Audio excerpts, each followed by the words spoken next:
Aqua could not spare a glance for the blue and silver queen who praised her. Creating the case that would shelter her during the remaining months of winter took all her attention. She focused on it with a desperation born of weariness. She needed sleep, she longed to sleep, but she knew that if she slept now, she would never wake again in any form. "Finish it," she thought to herself. "Finish it, and then I can rest." All around her on the riverbank, other serpents labored at the same task, with varying degrees of success. Between and among them, humans toiled. Some carried buckets of water from the river. Others mined chunks of silvery clay from a nearby bank and loaded it into barrows. Youngsters trundled the barrows to a hastily constructed log enclosure. Water and clay were dumped into the immense trough. Other workers used shovels and paddles to break up the lumps of clay and render the water and clay into a loose porridge. It was this slurry that Aqua had consumed as the major ingredients for manufacturing her case. The lesser ingredients were just as essential. Her body added the toxins that would plunge her into a sleep half a breath above death. Her saliva contributed her memories to the keeping of her case. Not just her own memories of her time as a serpent, but all the memories of those of her bloodline spooled around her as she wove her case. Missing were the memories she should have received from watchful dragons tending the serpents as they made their cases.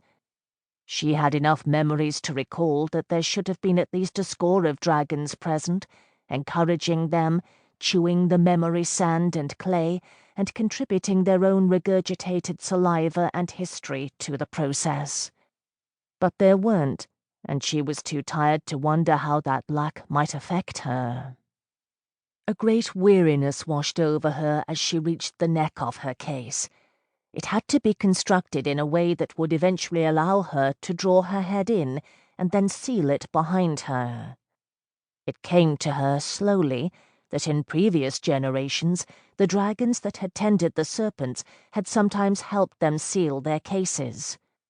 But Aqua knew better than to hope for that help.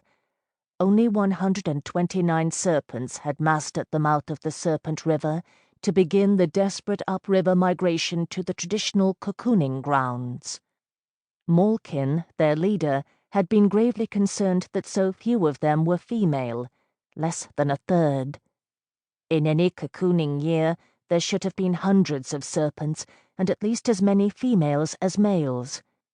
They had waited so long in the sea, and then come so far in the hope of restoring their species. It was hard to hear that there might be too few, and too late. The difficulties of the river journey had reduced the number still further. Aqua was not certain how many had reached the cocooning beach.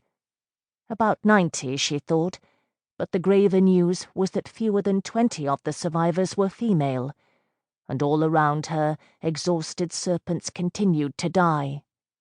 Even as she thought of it, she heard Tintaglia speak to a human worker. "He is dead. Bring your hammers and break up his case. Work it back into the troughs of memory clay. Let the others keep alive the memories of his ancestors." She could not see, but she heard the sounds of Tintaglia dragging the dead serpent from his unfinished cocoon. She smelled his flesh and blood as the dragon devoured his carcass. Hunger and weariness cramped her.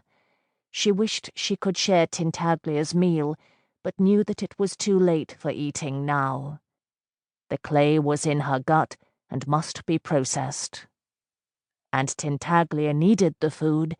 She was the sole dragon left alive to shepherd all of them through this process. Aqua did not know where Tintaglia got her strength. The dragon had been flying without rest for days to shepherd them up the river, so unfamiliar to them after decades of change. She could not have many reserves left. Tintaglia could offer them little more than encouragement. What could one dragon do when faced with the needs of so many sea serpents?